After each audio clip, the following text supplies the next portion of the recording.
Corporación Inmanente.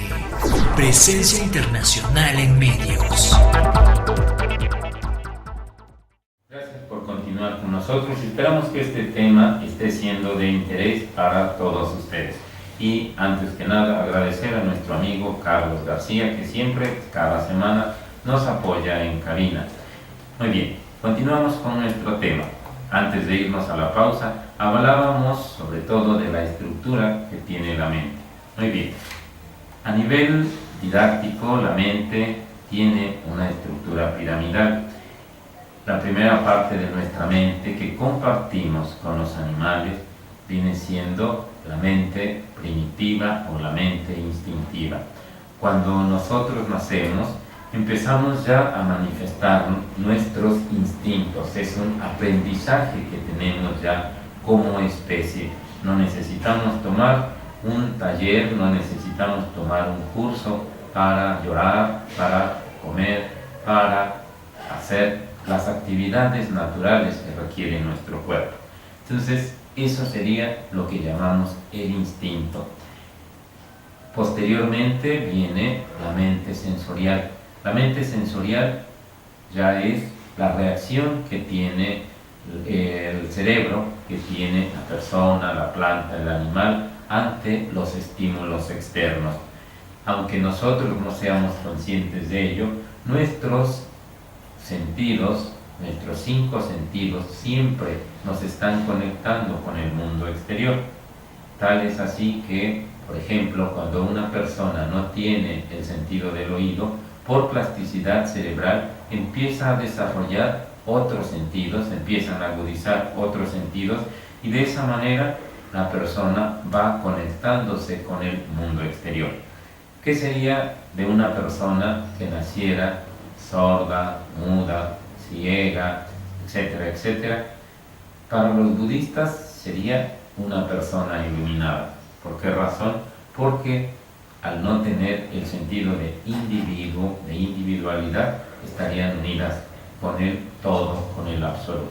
Bueno, muy bien. Ahora, ¿cómo continuar con nuestro entrenamiento mental? ¿Cómo poder detener nuestras emociones? Poco a poco vamos a ir tratando de abordar ese tema. Muy bien. También tenemos lo que llamamos la mente emocional. Cuando se presenta ante nosotros un estímulo, una sensación, reaccionamos inmediatamente en el momento en que la interpretamos. Por ejemplo, si de inmediato se presenta frío, los sentidos son totalmente inocentes, pero nuestra mente empieza a interpretarlos como agradables o desagradables, como buenos, malos. Ahí es cuando empieza a integrarse en nosotros la mente emocional. Cuando nosotros no logramos controlar la mente emocional, las personas caemos en estados de neurosis, podemos caer inclusive en niveles de histeria. Ahora, nosotros debemos entender que para poder controlar nuestras emociones, lo primero que debemos hacer es romper la identificación con los acontecimientos. Debemos aprender a ver las circunstancias de la vida como algo ajeno y distante de nosotros mismos. Por ejemplo, cuando una persona está viendo una película, si se identifica con el protagonista, va a empezar a manifestar las mismas emociones que presenta el protagonista, ya sea de la televisión, de la novela, etc. En cambio, cuando nosotros observamos de una manera objetiva, fría y distante los procesos emocionales que estamos teniendo, desde ese momento estamos haciendo una clara separación entre la circunstancia y nuestras emociones. Esa es la forma que propone el budismo para poder controlar nuestras emociones. La mayoría de las personas, es bien cierto, vivimos en un estado de emociones, somos muy viscerales.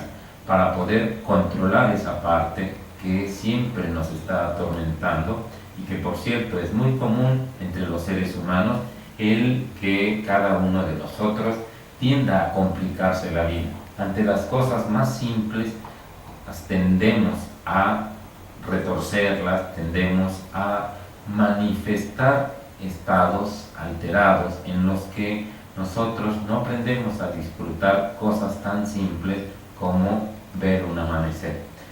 Bien dicen que las cosas más bellas que hay en el mundo no tienen ningún costo, solo basta que cada uno de nosotros abra esa sensibilidad y aprenda a valorar, como decía Confucio, a valorar la estructura del universo en cada flor.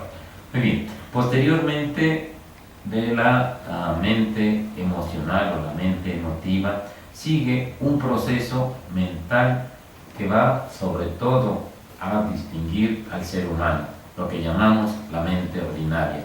La mente ordinaria es la mente que está desgastándonos a nosotros cada instante. Si ustedes se ubican, nuestra mente siempre se pregunta, se contesta, etc. Si hacemos una analogía con el cuento de Alicia en el País de las Maravillas, viene siendo el sombrerero loco. Nosotros pasamos de un tema al otro, ante un estímulo externo reaccionamos con un pensamiento, ese pensamiento nos conduce a una imagen mental, esa imagen mental la asociamos con otro pensamiento y así sucesivamente, y por lo general siempre está dando de vueltas y vueltas esa forma de pensamiento motivada por, repito, los estímulos externos. A esta mente, a este nivel mental, le llamamos la mente ordinaria, y dentro de la cultura de la meditación se le conoce como el chango borracho o la loca de la casa, ¿sí? ¿Por qué el chango borracho? Porque finalmente andamos brincando de un tema al otro sin mayor sentido y nunca llegamos a ninguna conclusión. Es como la charla de una cafetería. Cuando nos reunimos empezamos con una plática, con un tema específico, y poco a poco vamos tocando otro tema y el otro tema, descomponemos el mundo, componemos el mundo, hablamos de fútbol, hablamos de cocina, de todo, pero no concluimos absolutamente nada. Así es la mente ordinaria. Ahora, posterior a la mente ordinaria, una mente tan dispersa, viene lo que llamaríamos la mente conceptual.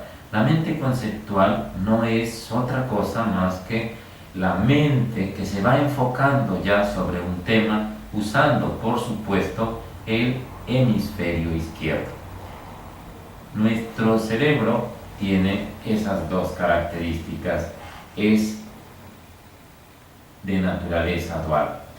El hemisferio izquierdo nos sirve para razonar, tiene una estructura lógica, mientras el hemisferio derecho está relacionado más con la sensibilidad, con el pensamiento analógico, está relacionado con la parte más emocional. El problema de nuestra cultura es que por lo general le damos más estimulación al hemisferio izquierdo. Nos volvemos, sobre todo los del género masculino, más lógicos, y vamos perdiendo poco a poco la sensibilidad, esa capacidad para poder apreciar la belleza en las cosas más simples.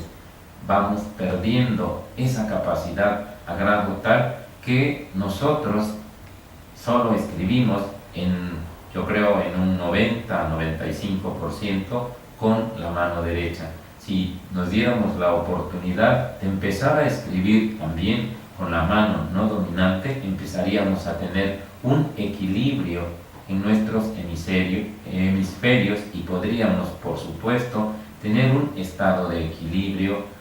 Ahora, ¿qué logramos con la mente conceptual? En primer lugar, mencionaba, es enfocarnos sobre un tema. Si la mente ordinaria no tiene ningún objeto específico, la mente conceptual es la que surge, es la función mental que surge cuando tratamos de resolver algún problema específico, cuando hacemos una tarea,